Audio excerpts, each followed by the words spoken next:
पाक कुरान के अनुवाद करताओं ने ये लिखकर छोड़ दिया है कि इन दो आयतों का अर्थ तो अल्लाह ही जान सकता है और कोई नहीं।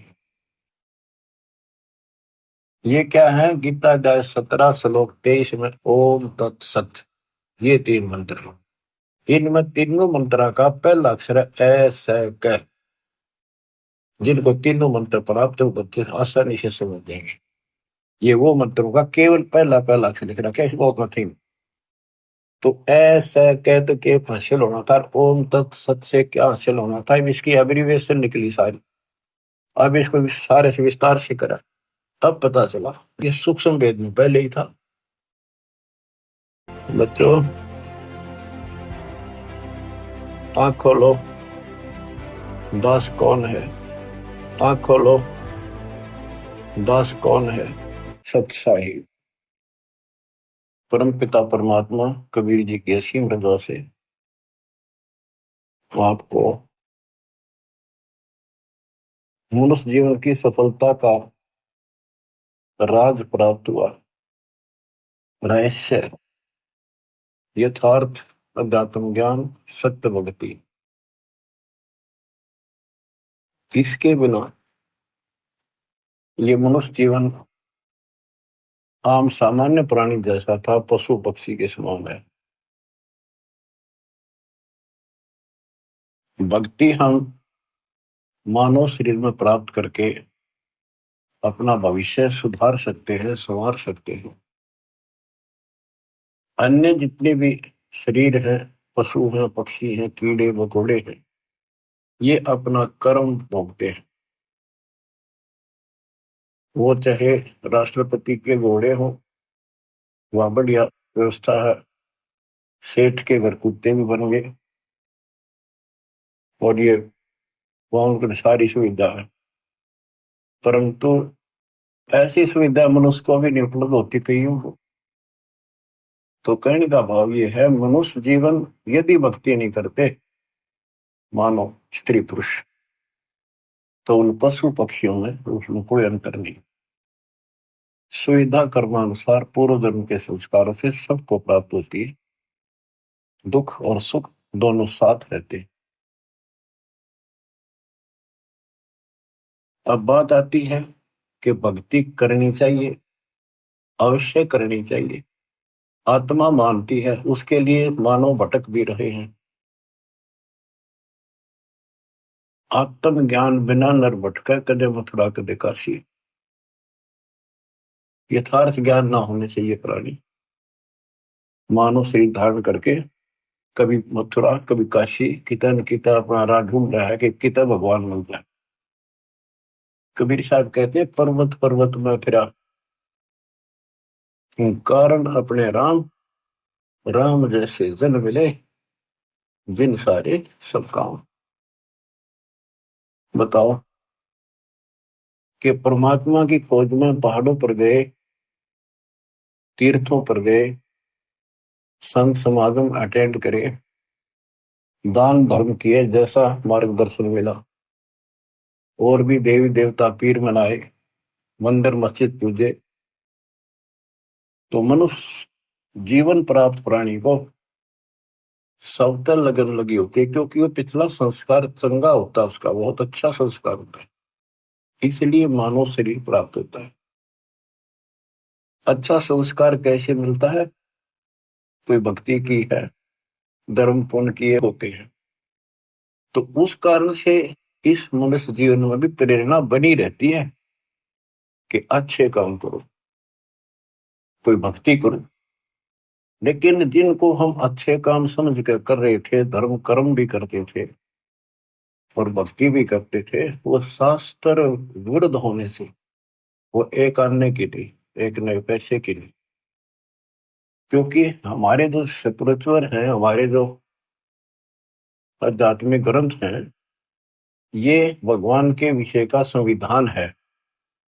इसमें जैसा कुछ करने को कहा है और न करने को कहा है, हमें वो ही करना पड़ेगा, तभी सफलता होगी। जो हमारे ग्रंथ बताते हैं, हमने उनके अनुसार चलना होगा। इसके लिए जो से हिंदू समाज है वो अपनी पवित्र गीता, पवित्र वेदों और पवित्र पुराणों को सत्य मानते हैं। और हमारे हिंदू धर्म के धर्म गुरुओं ने जो ज्ञान बताया, उन्होंने यही कहा है कि गीता वेद पुराणों में ऐसा ही लिखा है, ये भक्ति करो।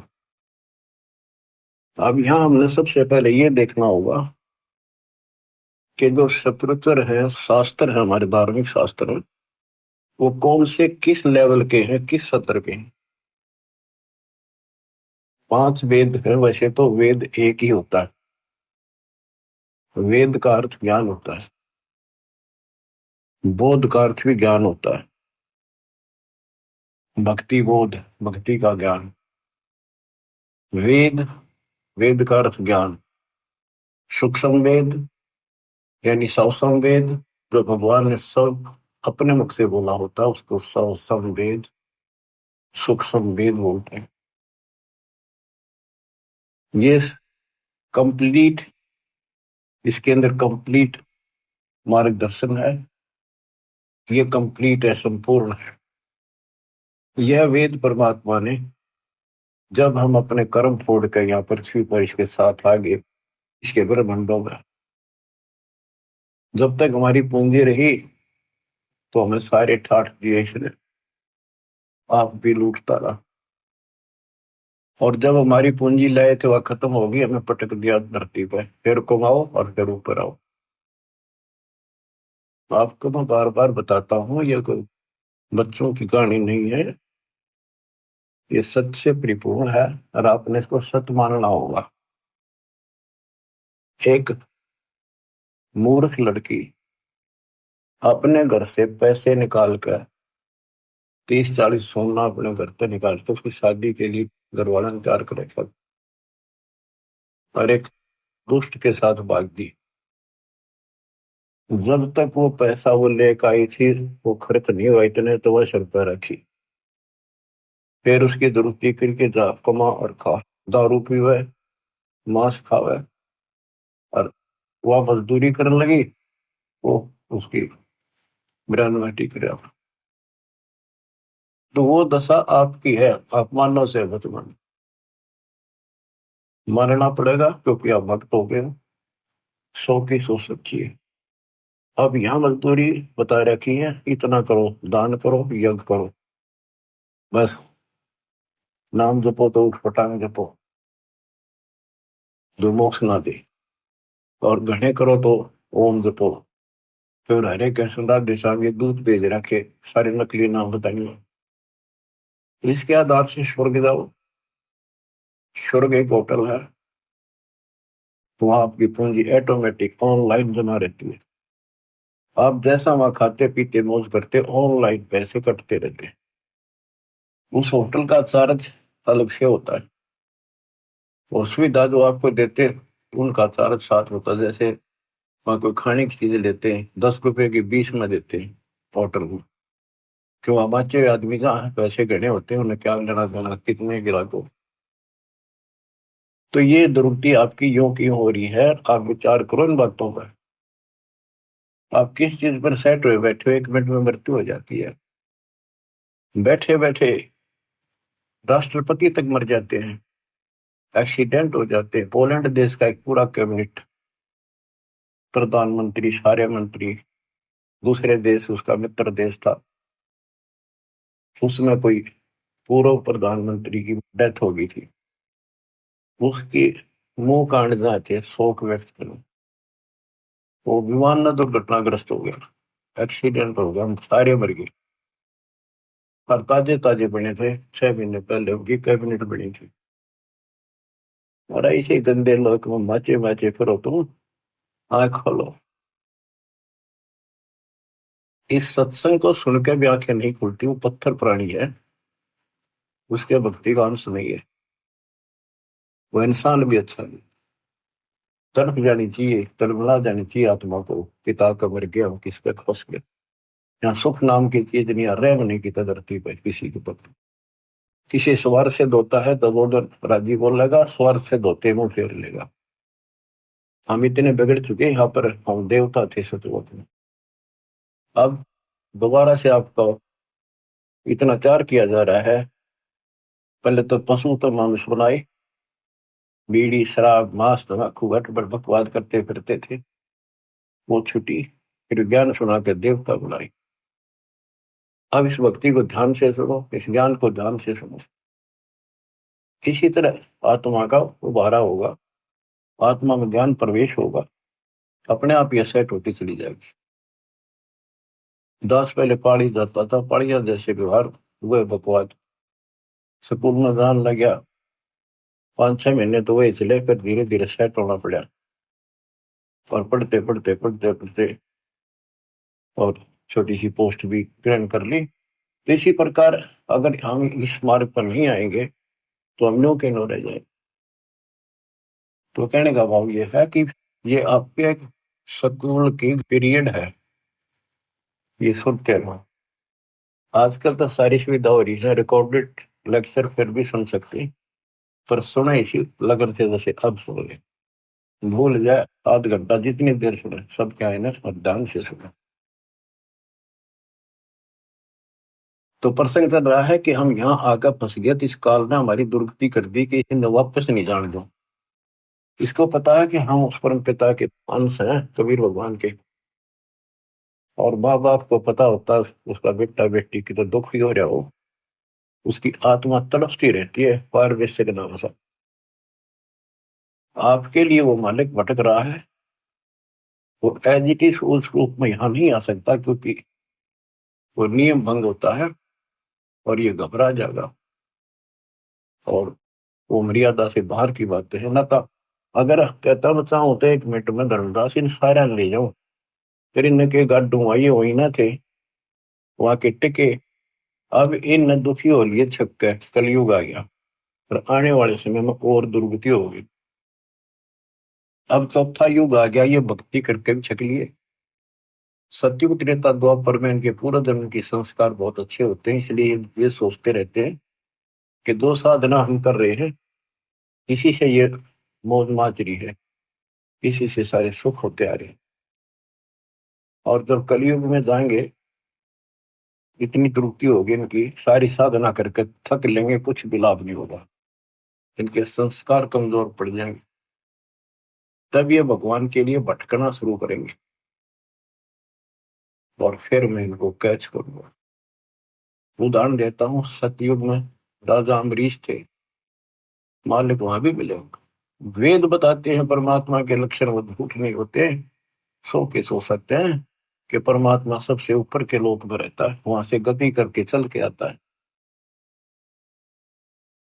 भक्ति मार्ग में जो लगे हैं उन अच्छी आत्माओं को आके मिलता है, वो यथार्थ भक्ति ज्ञान सुनाता है। और जो लगे नहीं है भक्ति पर, उनको भक्ति करने की प्रेरणा अपने मुख्य मुख से बोलकर वाणी द्वारा बताता है, उनको गुप्त भेद मंत्र बताता है, गुप्त मंत्र आविष्कार करता है, एक कवि की तरह आचरण करता है। अपने सूक्ष्म वेद ज्ञान को काव्यना, कविताओं से, दोहों के माध्यम से, चौपाइयों के माध्यम से, शब्दों के माध्यम से बोल बोल के सुनाता है, वो सूक्ष्म वेद होता है। तो अब ये सूक्ष्म वेद बताता हूं, परमात्मा ने वो सूक्ष्म वेद इस ज्योति निरंजन काल सर्वपुरुष सर्वब्रह्म के अंतःकरण में वहां से ईमेल कर दिया। इसके अंदर इसने उसको बाहर निकाला, श्वास से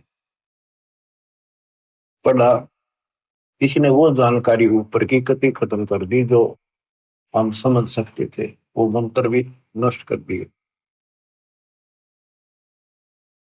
सारी जानकारी खत्म कर दी, अपने तक भक्ति रख ली, बाकी थोड़ा बहुत ज्ञान जो सांकेतिक ज्ञान में रह गया। तो जिस आधार से, जैसे ब्रह्मा जी सबसे पहले कमल के फूल पर बैठे थे, अपने पुत्र नारद के प्रश्न का उत्तर दिया, और नारद ने पूछा था कि पिताजी आप सत्य बताना कि सारी सृष्टि के रचनहार कौन है, किसने ब्रह्मांड बनाए, कौन ये पालन करता है वास्तव। ब्रह्मा जी कहता, बेटा नारद इसका क्या जवाब दूं, मैं जब होश में आया मैं कमल के फूल पर विराजमान था। कमल का फूल जल में ही होता है, चारों तरफ गाद जल था, मैं सोच रहा था मेरे को किसने उत्पन्न कर दिया, मेरा क्या उद्देश्य है। आकाशवाणी हुई तप करो, मन कमल के फूल पर बैठे बैठे 1000 वर्ष तप किया, फिर आकाशवाणी हुई सृष्टि करो। उसके बाद लंबी कहानी है, फिर बताऊंगे। तो उसके बाद ये ब्रह्मा विष्णु महेश तीनों इकट्ठे कर दिए देवी ने, इनका ब्याह कर दिया, कहा सृष्टि रचो। सागर मंथन प्रथम किया था, वेद निकले 4, ब्रह्मा ने वेद पढ़े, उसमें से ओम मंत्र ले लिया। आकाशवाणी से जो हुआ था तप करो, वो तप, ये सोच लिया भगवान का आदेश है, तप करो। वेद भी भगवान गिवन है, गॉड गिवन है, भगवान के दिए हुए, भगवान परमात्मा तत्व है। इनमें ओम नाम, यजुर्वेद अध्याय 40 मंत्र 15, चारों वेदों में कहीं भी फिर दोबारा इसका रिपीट नहीं किया, एक जगह लिखा है और स्पष्ट कर दिया, ओम करतु समर्थ कलवे समर्थ करतु समर्थ। ओम नाम का जाप काम करते करते सुमन करो, विशेष कसरत के साथ सुमन करो, अपना मूल कर्तव्य समझ कर सुमन करो। अब दास आपको ये समझाना चाहता है कि ये हमारे दातव ग्रंथ है, शास्त्र है, ये कौन से किस सत्र के। इन चारों वेदों का सारांश श्रीमद् भगवत गीता है। और पुराण क्या है, ब्रह्मा जी ने जो ज्ञान प्राप्त हुआ, जैसा वेदों को समझा, तो उसके अनुसार अपनी संतान ब्राह्मण ऋषियों को बताया। तो ऋषियों ने ब्रह्मा से प्राप्त ज्ञान है, ये ऋषि ब्रह्मा जी की संतान है ब्राह्मण सारे। तो ब्रह्मा जी कहता कि मैं तो कमल के फूल पर बैठा था, मुझे नहीं पता मैं कहां से उत्पन्न हो गया। ये फिर जानी जान नहीं है, सर्वज्ञ भगवान नहीं है। इसने जो ज्ञान अनुभव किया, तो इसने अपनी कथा बताई, तो इस आधार से ऋषियों ने तप तो ब्रह्मा जी से प्राप्त कर लिया। ब्रह्मा जी ने बता वेदों में केवल ओम नाम है, ओम नाम वेदों से ले लिया। तो इस आधार पर ब्रह्मा जी के वंशज ऋषियों ने तप किए, जबरदस्त तप किए, शरीर गाड़ दिए, परवाह नहीं की, मिट्टी चढ़ गई शरीरों पर, खाना पीना त्याग कर मन की चाह मन लगे कि भगवान मिले तो जीवन सफल, नहीं तो व्यर्थ है। तप किया, ओम नाम का जाप किया। ओम नाम के जाप से ब्रह्मलोक प्राप्त होता है। गीता अध्याय 8 श्लोक 13 में गीता बोलने वाला कहता है, मुझ ब्रह्म का ओम इति एक अक्षर ब्रह्म व्यवहारण माम अनुसमण यह परियाति तदंदेहम सयाति परमाम गति। ओम इति एक अक्षर, केवल एक ओम अक्षर है, ब्रह्म व्यवहारण माम अनुसमण, मुझ ब्रह्म का स्मरण करने का, माम ब्रह्म। और जो इसका अंतिम सांस तक स्मरण करता हुआ शरीर त्याग कर जाता है, वो ओम से मिलने वाली प्रभुति प्राप्त करता है। देवी पुराण शरीर देवी दुर्गा जी अपने शिष्य प्रिय शिष्य हिमालय राजा को ये बताती है कि यदि तेने मोक्ष चाहिए, उसने कहा जी मुझे ब्रह्म की जानकारी दो, मोक्ष मार्ग बताओ। तो देवी ने कहा कि और सब बातें छोड़ के ओम नाम का जाप कर। इस ओम नाम के जाप से तू ब्रह्मलोक में जाएगा, जहां पर वो ब्रह्म रहता है उसको प्राप्त कर लेगा, तेरा कल्याण हो। गीता अध्याय 8 श्लोक 13 में कहा है कि मुझ ब्रह्म का एक ओम मंत्र है। यजुर्वेद अध्याय 40 मंत्र 15 में कहा है कि ओम का नाम जाप करो। 8वें अध्याय के 16वें श्लोक में कहा कि ब्रह्मलोक में गए प्राणी भी वापस आते हैं। बच्चों, इसने जुल्म कर रखा, कभी रास्ता नहीं दे रखा था, खुद मालिक आए, अपने बच्चों को ऊपर ले जाके अपनी समर्थता अपनी शक्ति से परिचित करा, फिर वापस छोड़ा। 600 साल हो गए इस प्रोसेस में परमात्मा लगे हुए हैं, जिसमें 6 गवाह आपके सामने दास ने आई विटनेस बता दिए। जब जाके दास की भी तसल्ली हुई कि सचमुच कबीर ही को न कबीर न को भगवान मान दानक दुल्हा सारी उम्र कपड़ा बनता बनता मर गया, रोटी भी ठीक से टाइम पर नहीं बनती थी। इसी को तो सक्षम कहते हैं। उसने जरूरत ही नहीं था, सब कुछ संकेत पे है उसके। 18 लाख बाबा जी आगे चलना समेत, और सारी काशीनाथ जीव कितने आए, 3 दिन तक भोजन खवाए। वो एक कुटिया में बैठा था जब भी, घर में कुछ नहीं था। तो ये तो भगवान है, इसी का नाम तो परमात्मा है। सतगुरु जो चावे सो कर ही, 14 कोट दूर तो ही बहुत बहुत जंतराश निवार है, चित्रगुप्त कागज पाठ। अब बच्चों को प्रश्न कर रहा है कि हम जो साधना करते हैं वो शास्त्र अनुसार होनी चाहिए। अब शास्त्र कौन से ठीक है? जो हमें मान्य हो भगवान की भक्ति के लिए। हिंदुओं के लिए वेद और गीता ये एथेंटिक शिवचर है, एथेंटिक धार्मिक ग्रंथ है, ये प्रमाणित है। और पुराण जो है ये ऋषियों का अपना अनुभव है, जैसा इन्होंने साधना की उससे जो उपलब्धि हुई। इन्होंने हठ योग किए, समाधि लगाई, समाधि के अंदर इनको किसी को तो इस काल ने ब्रह्मा के रूप में दर्शन दे दिए, किसी को विष्णु के रूप में, किसी को शिव जी के रूप में। तो ऋषियों ने मान लिया भगवान पा गया, ब्रह्मा के रूप में दर्शन दिया उन्होंने। ब्रह्मा जी के पास जाकर स्तुति करी, आप भगवान हो, सारी सृष्टि के मालिक हो, आप अपने को छुपाए बैठे हो, हमने पहचान लिया। इसी प्रकार विष्णु जी को ब्रह्म पैदा कर दिया, जिनको काल ने विष्णु रूप में दर्शन दिया। उन्होंने मान लिया कि मैं ही सारी सृष्टि का कर्ता रचनहार हूं, नथिंग एल्स। इसी तरह शिव जी को। इसी बात पर एक दिन ब्रह्मा और विष्णु जी की आपस में लड़ाई होगी। ब्रह्मा जी गए विष्णु जी के पास, विष्णु जी ने सम्मान नहीं किया उनका, आजा भाई, मैं बड़ा भाई है उसका, तो भी नहीं कहा आजा बैठ जा।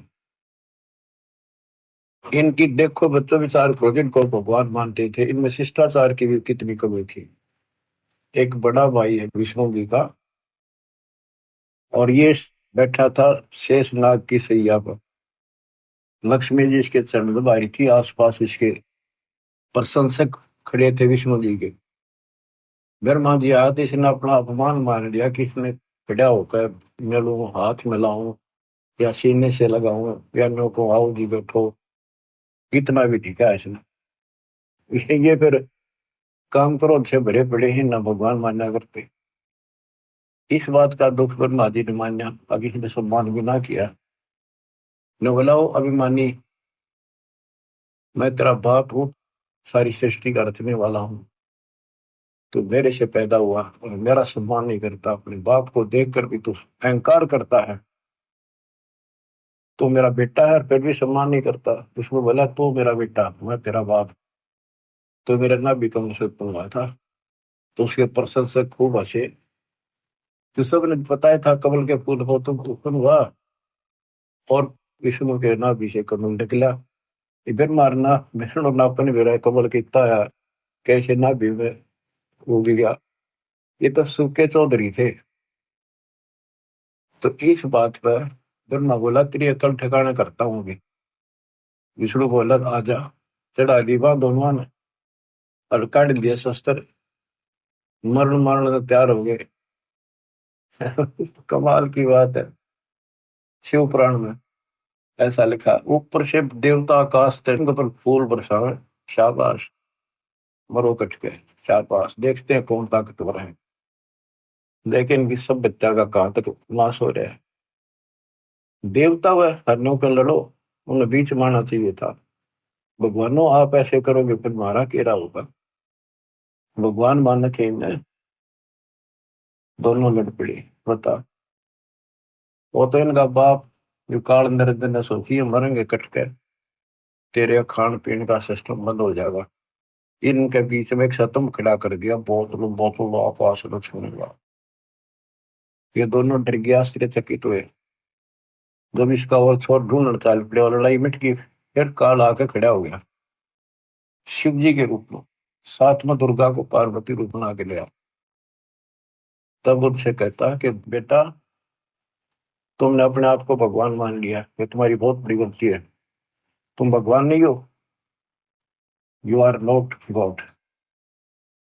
तब उसने हाथ जोड़ लिया और सुनो, तुम्हारे तप के प्रतिफल में मैंने तुमको एक एक जॉब दी है, एक एक विभाग दिया है। रज को उत्पत्ति का ब्रह्मा को, स्थिति का विष्णु को, और इसी प्रकार शंकर को ये संहार द्रभाव, और रुद्र को संहार।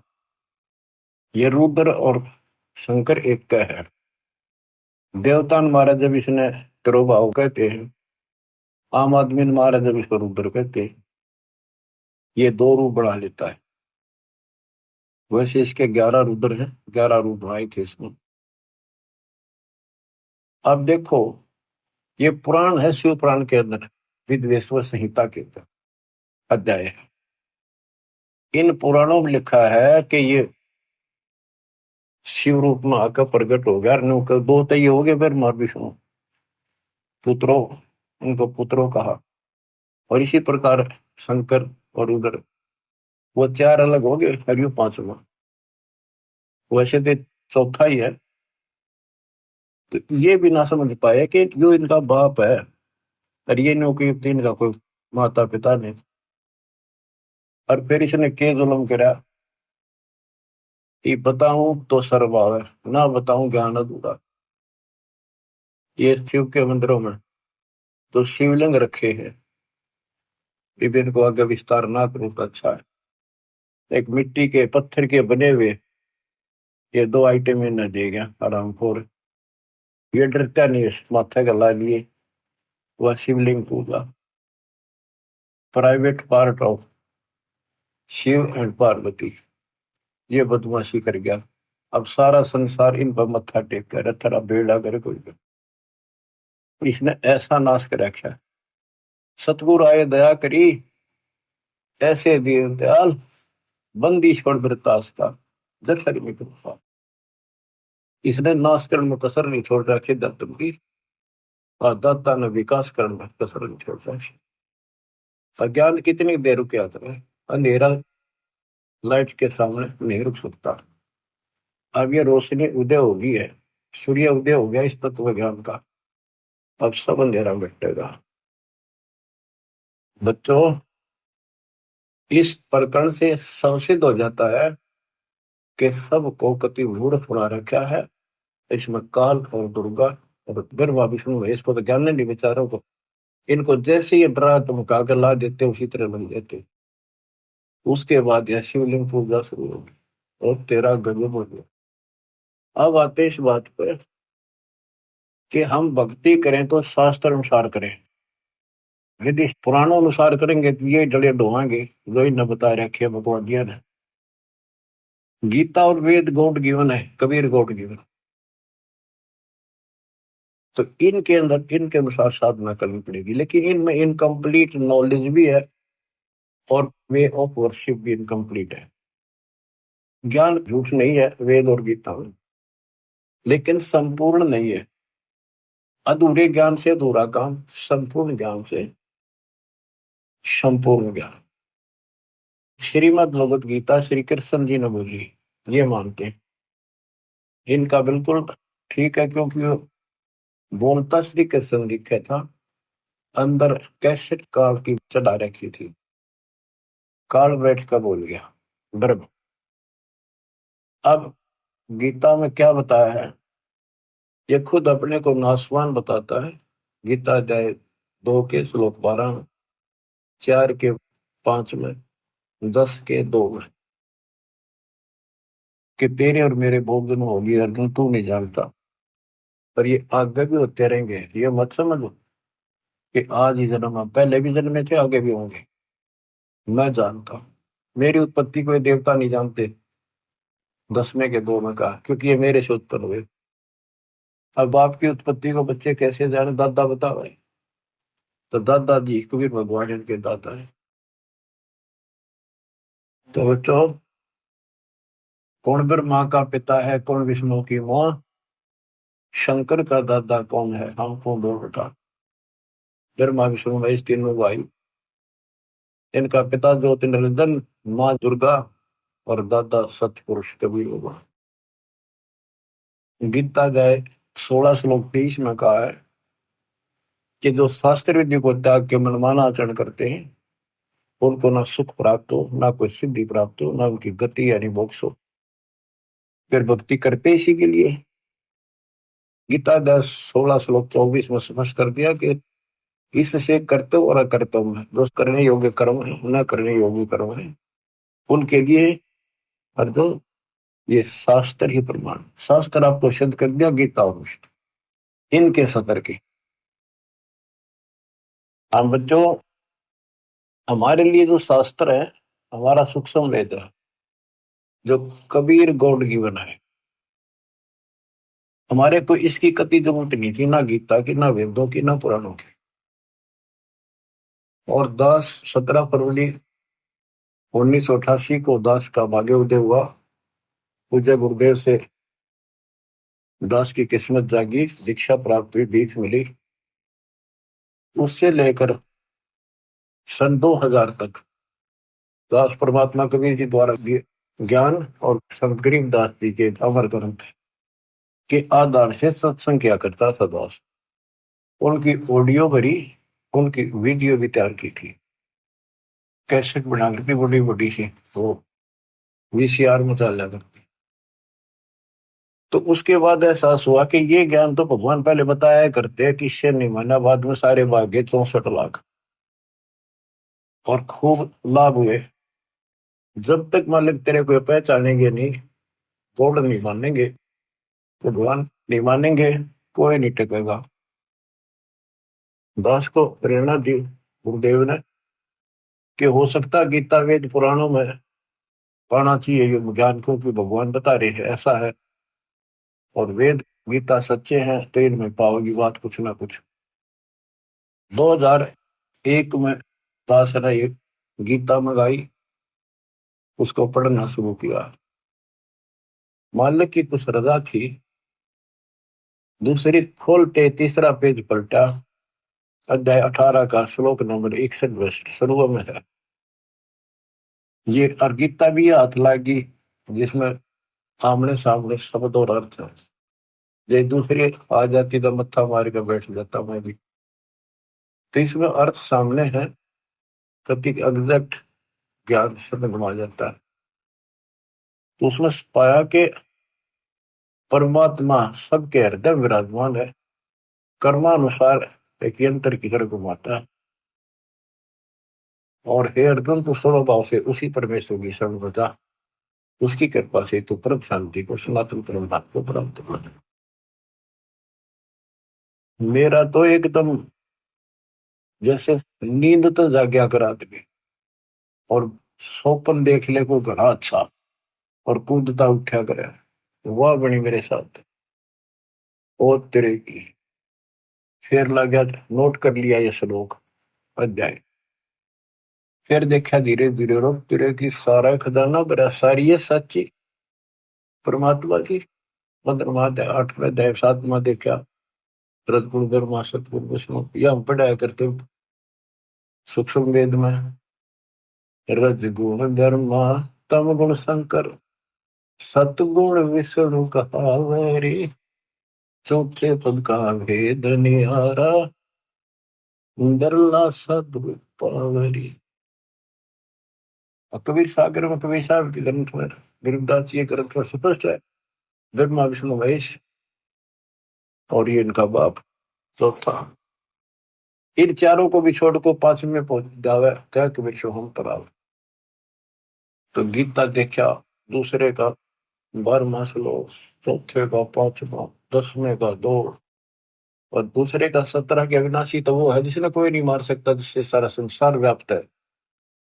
और तेरे की वो सतिथि आज मैं वर्णन नहीं कर सकता, मेरे हृदय में जो उमंग और खुशी उत्पन्न हुई थी। हे भगवान, जैसे खजाना पा जाए अगर कंगाल को, घना धन मिल जाए, घना थोड़ा नहीं, तो वो पागल सा हो जाए अगर किस न बताऊं कैसे छुपाऊं। तक बताऊं ऐसी स्थिति होगी। तो मालिक ने खजाना दास को ही दिया, छुपा रखा था। हो।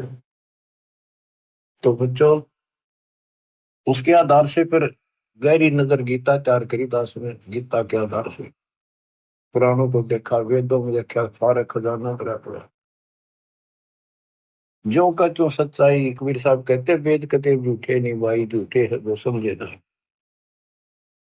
अब दास आपको जो बताना चाहता हूँ उस पर आता हूँ कि हमारे जो ग्रंथ है, गीता अध्याय 7 श्लोक 12 से 15 में आपको बता रखा है, रघुबर सतगुण विष्णु से जो कुछ हो रहा है, काल कहता है इसका निमित्त मैं हूं, मेरे कारण है उत्पत्ति, सतिथि और संहार।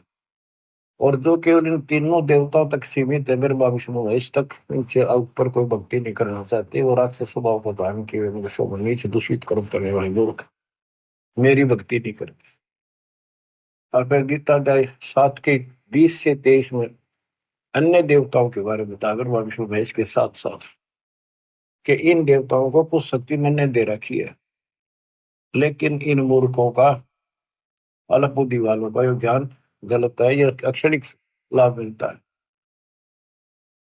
ये नाशवान है ये फल। अपनी भक्ति को भी बताता, 4 प्रकार के करते हैं, अर्थार्थी, आर्थ, जिज्ञासु और ज्ञानी। ज्ञानी श्रेष्ठ माने क्योंकि ये मोक्ष चाहते हैं, इन्होंने मुझे सुप्रीम मान लिया, मेरे आधार पर ओम नाम का जाप किया, वेदों तक सीमित रहे, ये भी मेरे वाली अनुत्तमा गति में आश्रिता है, इसमें आश्रित रहेगी। क्योंकि ऋषि मुनियों ने तप करे, ओम नाम का जाप करा, तब से राजा बन गए, ओम नाम से ब्रह्मलोक में गए, ब्रह्मलोक में जाकर फिर वापस आए, जन्म मरण बना रहा। फिर बताया कि खाक भक्ति हुई, जन्म मृत्यु मिटाया नहीं, सतलोक गए, फिर वो वापस लौट के नहीं आए, ब्रह्मलोक में गए, फिर आकर मरे, क्या फायदा उस भक्ति का। अब जो प्रश्न चल रहा है कि 7 में 18 में कहा है कि ज्ञानी आत्मा है तो उदार, पर मेरे वाली अनुत्तम गति में सचित है। 7 में 19 में कहा है कि बहुनाम जन्मानाम अंते ज्ञानवान माम पर पदते, बहुत बहुत के अंत के जन्म में कोई ज्ञानी आत्मा मेरी भक्ति करता है, ना तो दूसरी भक्तियों में जीवन नष्ट कर जाते हैं। मेरी भक्ति भी कोई कोई ज्ञानी किसी अंत के जन्म में एकादे में भटक कर करता है, ना तो नीचे वाली देवताओं में भक्ति करते रहते हैं। वासुदेव सर्वमिति स महात्मा स्वरूप होता है, ये बताने वाला कि वो वासुदेव सारी सृष्टि का रचने वाला, सबके ऊपर जिसकी सत्ता, जिसकी साहिबी, जिसकी सत्ता, जिसकी हुकूमत सबके ऊपर है, वही पालन करता है, वही उत्पत्ति करता है, वही कर्मों की मार से बचा सकता है, पाप कर्म नष्ट करता है, वो आयु बढ़ा देता है, उसकी भक्ति से मोक्ष प्राप्त होता है, ये बताने वाला महात्मा शोध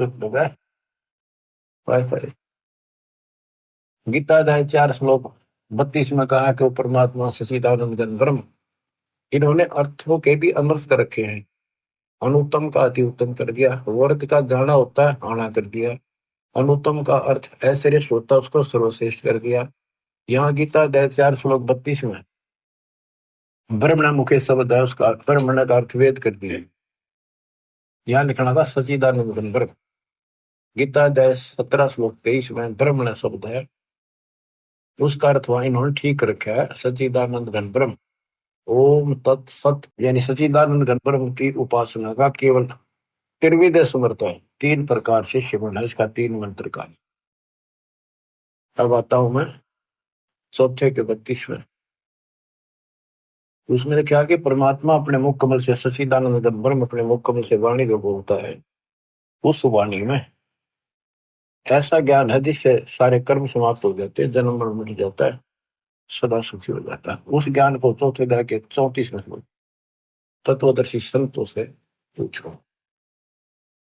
दंडोत प्रणाम करो, दंडोत प्रणाम करने से, निष्कपट भाव से, सरलता पूर्वक, नम्रता पूर्वक प्रसन्न करने से वो तत्वदर्शी संत तुझे तत्व ज्ञान का उपदेश करेंगे। उस परमात्म तत्व का, कौन से का, 18वें अध्याय के 62 वाले का, उस परमात्मा का उसका ज्ञान होता है। वो कौन है? 7वें अध्याय के 29वें श्लोक में गीता बोलने वाले ने कहा है कि जो केवल जरा वृद्धावस्था के कष्ट से, बच्चों, यो वृद्धावस्था का जो दुख है ना, यो मृत्यु से घूमता है। मौत तो एक बार हो जाए और यो कम से कम 20 साल मरे, फिर एनमाटी, कभी आंख दुख है, कभी चार दुख है, कभी टांग दुख है, कभी शुगर बढ़ गई, कभी बीपी बढ़ गया, उठा जाना बैठा जाना, कब्जी होगी, गैस में, को सुना नहीं, रोए बैठ के। तो कर्महीन इंसान तो भक्ति नहीं करते, भक्ति करने वालों पर यह असर नहीं होगा, लेकिन मर्यादित रहेंगे तो। भक्ति भी कबीर साहब की अरदास के माध्यम से, कि वो केवल जरा मरण से छूटने का, मृत्यु से, दुख से बचने के लिए केवल प्रयत्नशील है और कुछ नहीं मांगते।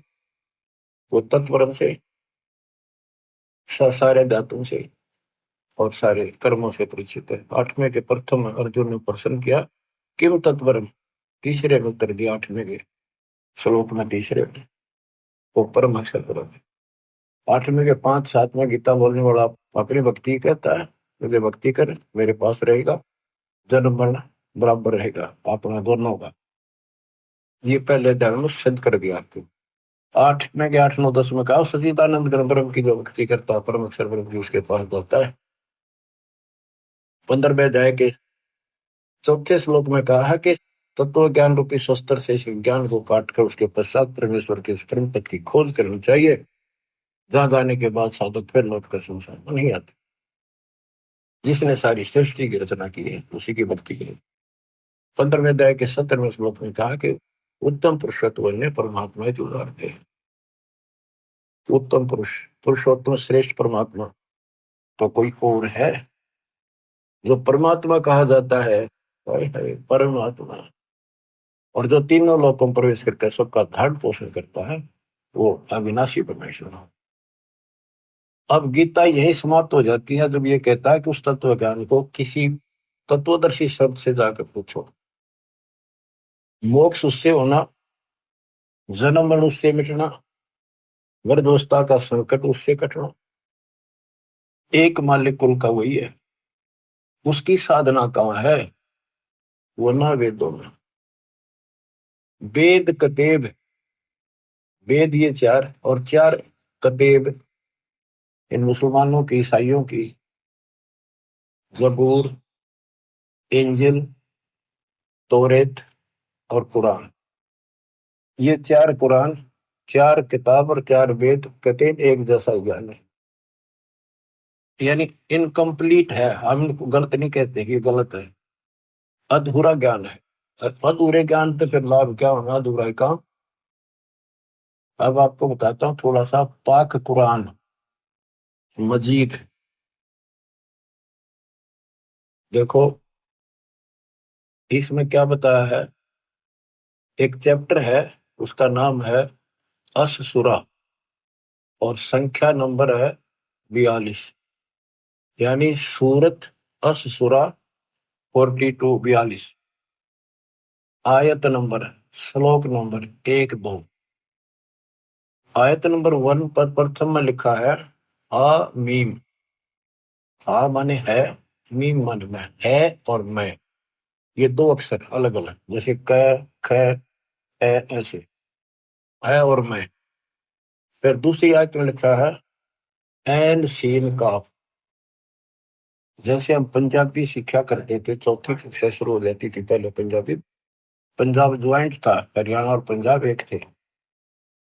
तो पंजाबी की हम जब वर्णमाला सीखा करते थे तो कहते थे कक्खा गग्गा दद्दा गग्गा, ईड़ा ऊड़ा सस्सा मम्मा, यानी कक्खा क, गग्गा ग, तथा तय, गद्दा दय।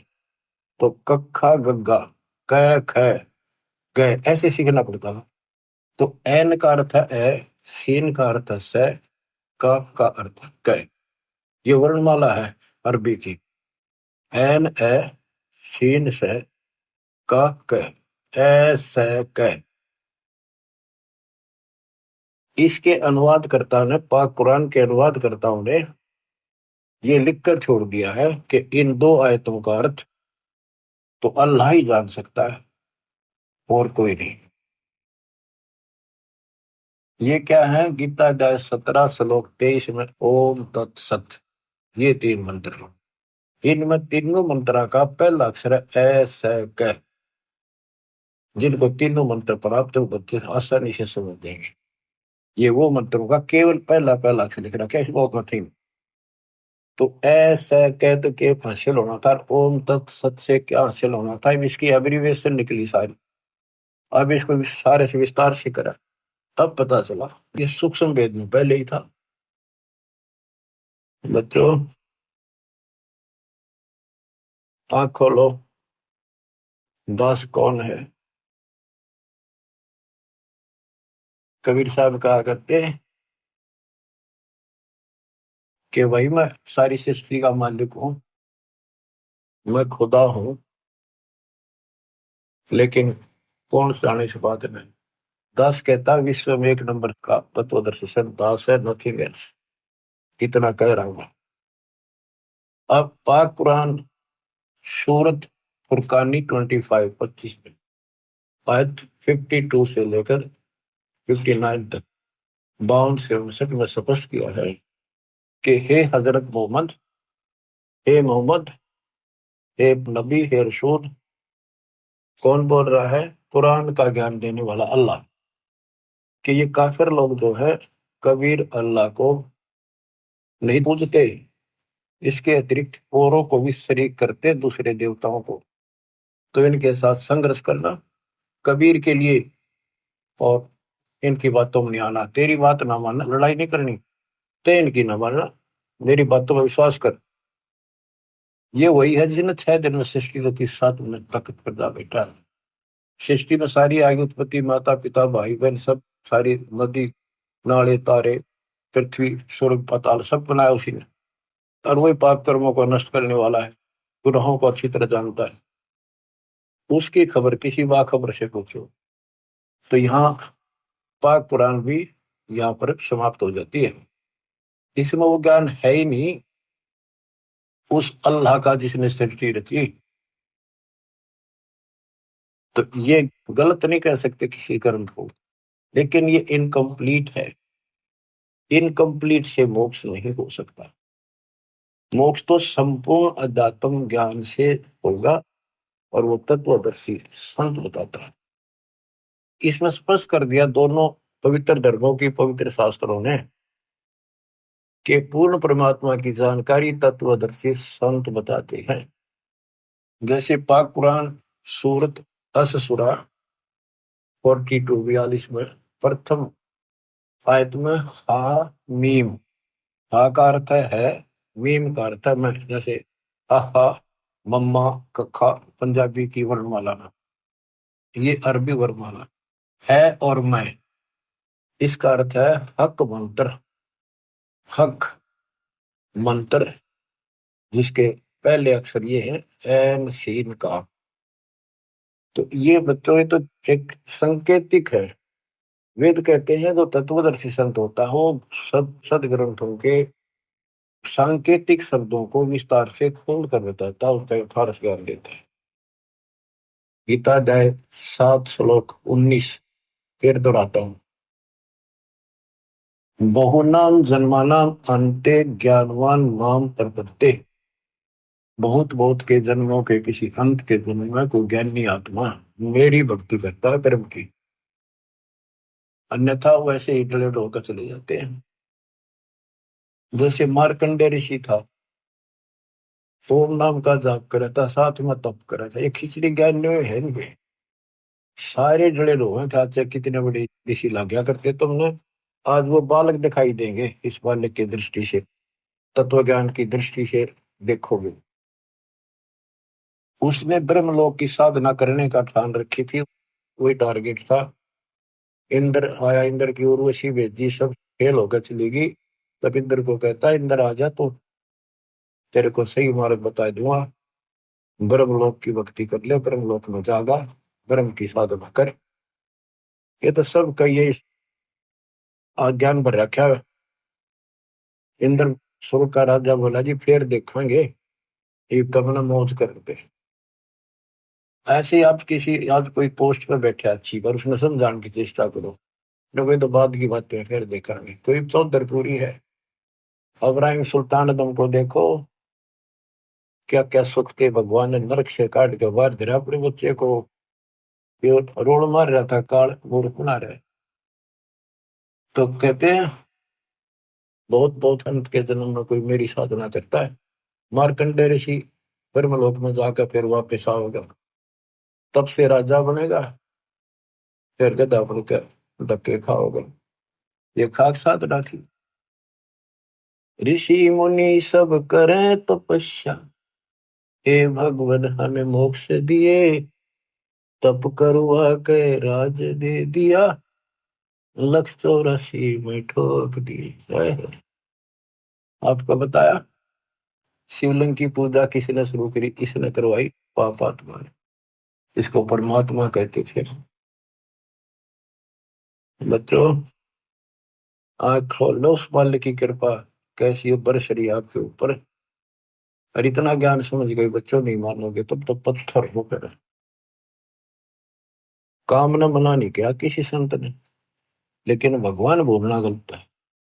खूब डटकर मेहनत मजदूरी करो, किसानी करो, दुकान पर जाओ, जो भी जॉब है काम करो, नौकरी करो, नेक नीति और डट कर सेवा करो, गफलत ना करो वहां पर, ताकि सबको अच्छा लगे कि भगवान से डरने वाला है, किसी भी काम में कोताही नहीं करता, कोई आलस नहीं करता, ठगी नहीं करता। और मालिक ने याद रखो, अब जैसे आपको बता कि पंजाब का एक राम राय नाम का सरदार जी थे। वो लोग परमात्मा के चाहने वाले, संतों का सम्मान करने वाले शुरू से ही हैं, क्योंकि उनके गुरुओं ने एक ऐसी धारणा में भर रखी है। संत गरीबदास जी का एक शिष्य ब्रह्म वेदी का पाठ सुबह सुबह बैठकर ऊंची आवाज में एक तालाब पर बैठकर करे था, स्नान करके कुएं पर तालाब पर वहां बैठ के ब्रह्म वेदी यानी वाणी का पाठ करे था सुबह सुबह, गरीबदास जी की वाणी का, जो हम नित्य नेम करते, उनका अपने हिसाब से बनाया हुआ था, उसी वाणी से निकाल कर। तो राम राय चौधरी 900 बीघे का मालिक था। वो भी घूमने फिरने गया फ्रेश होने, तो उसने आते समय देखा एक संत, वो वाणी बोल रहा है कि ये वाणी बहुत पसंद करते हैं, क्योंकि ये गुरु ग्रंथ साहिब जी का पाठ सुनते रहते हैं। लेकिन वो वाणी कुछ विशेष कसक करी, खींच लिया उसको, वहां बैठ गया जाकर।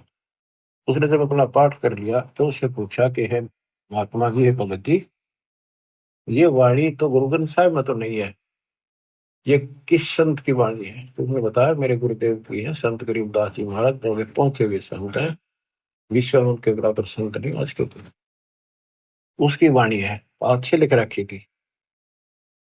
तो उसने पूरा पता नोट कर लिया संत गरीबदास जी का, गांव सुलानी जिला उस टाइम जो भी था, दिल्ली के पास, बहादुरगढ़ के पास, वहां पूछ लो। ऐसे ऐसे सारी डिटेल लेकर चल पड़ा। उन्होंने सोचा मिलना चाहिए संत से, क्या वो संत जीवित है? कहाँ जी जीवित है।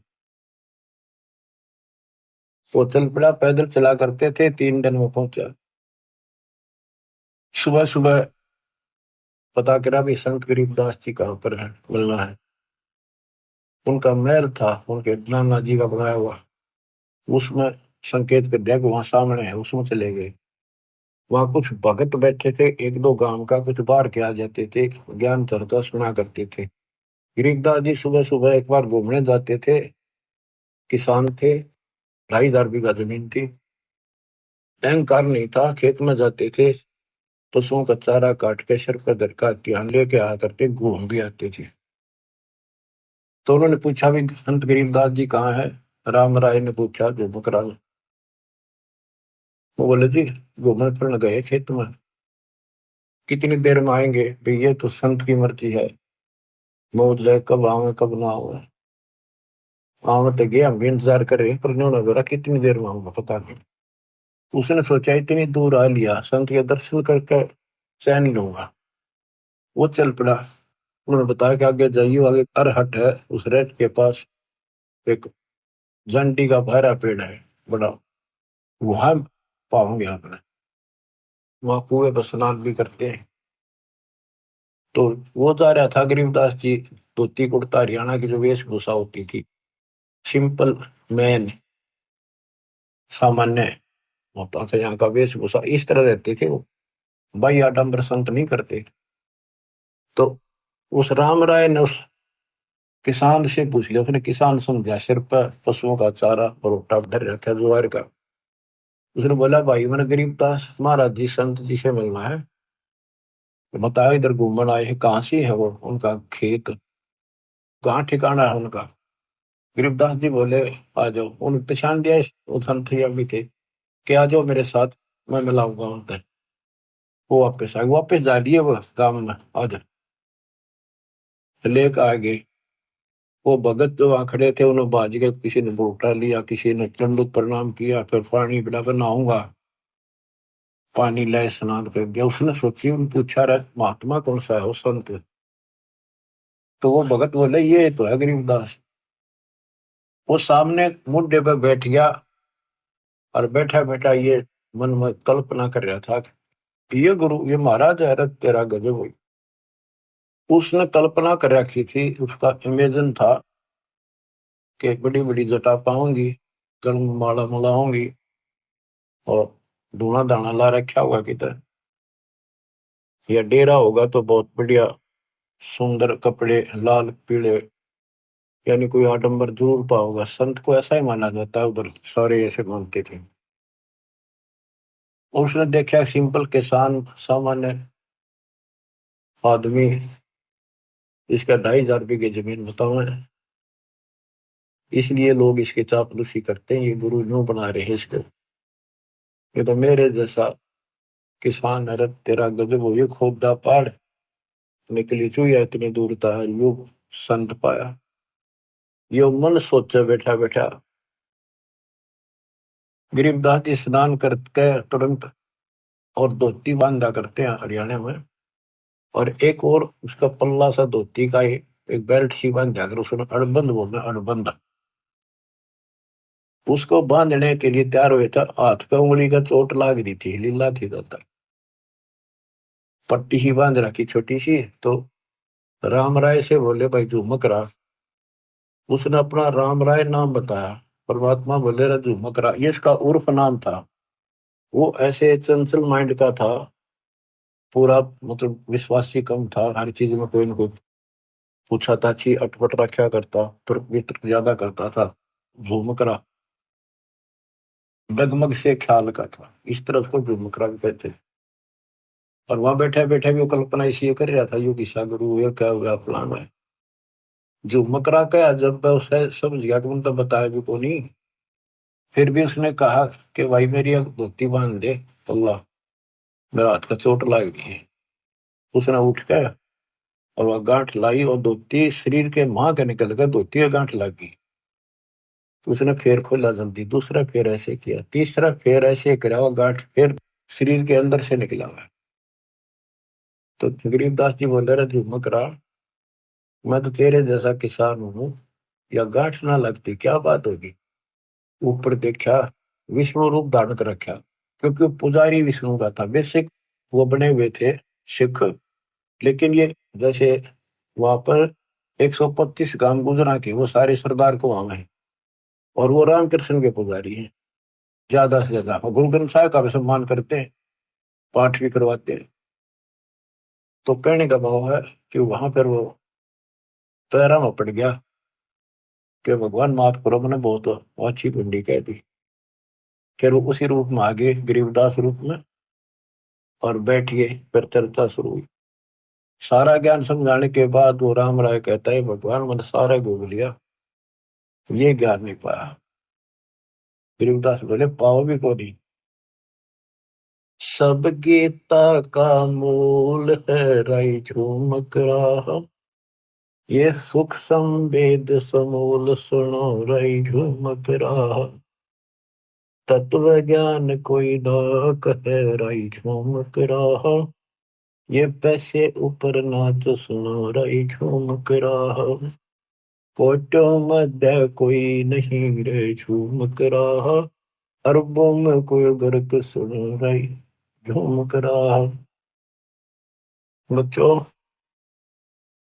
उनको पूरा ज्ञान बताया कि करोड़ों में नहीं पाओ तो इस ज्ञान को बताने वाला, अरबों में। उस समय संत गरीबदास जी थे, केवल संत गरीबदास जी थे पूरे विश्व में एक रिश्ता तो वेद ले जाने वाले। लेकिन वो डिस्क्लोज ठीक से नहीं करना था उन्होंने, लिखवा के सारा। आज ये आपके लिए खजाना आज खोलना था। अब कलयुग 5 बीत गया वर्ष जब। तो बच्चों, आपकी किस्मत देखो, जन्म ऐसे समय में। ये बच्चों का काम नहीं, सामान्य बात नहीं है कि ऐसे संस्कार बनाना ही मालिक ने बनवाए। तेरा कितने युगों से आपको संवार संवार कर, प्रेरित कर करके चार्ज करते ला रहे। और आज आज ऐसे समय पर आपको ऐसे समय पर जन्म दे दिया। सिर्फ आने वाली संतान परमात्मा के बच्चे आपसे प्राप्त शरीर में तो बड़ी बुढ़ाई भगता होंगे। और बच्चों, जिनके संतान नहीं है उन जैसा आज किस्मत वाला मैं नहीं मानता धरती में। तो समाज कुछ करो, क्योंकि अध्यात्म का जो पैमाना वो अलग है। उनने पिछले जन्म गणित सुंदर जी रखे हैं, कभी किसी का एक दाना भी नहीं खाया, ना रक्षा ना दिया, परमात्मा की बातों का कुछ असर किया, उनका लेन देन कति समाप्त कर दिया, करोसला रखा। इनका उन्हें सतभक्ति मिल गई, वो सीधे वहां जाएंगे। जब डटे रहे तो समाज की तरफ देखते हुए बकवादा बढ़ गए, किसी का गोद ले ला, फरान ले ला, यूं सर दौड़ कर लेंगे। वो संस्कार फिर खराब करेंगे अपने। अपने वाले सुख नहीं देते कलयुग में। गोद लिया तुमने किसके सिर में मालिश करेगा। तो मेरा राय है, इस कर्म में बना लो, निकल जाओ गंदे लोग तक, निकला जाता होता है। मैं तो दे दी है बालम बरे नु, मैं तो दे दिए बालम बरे।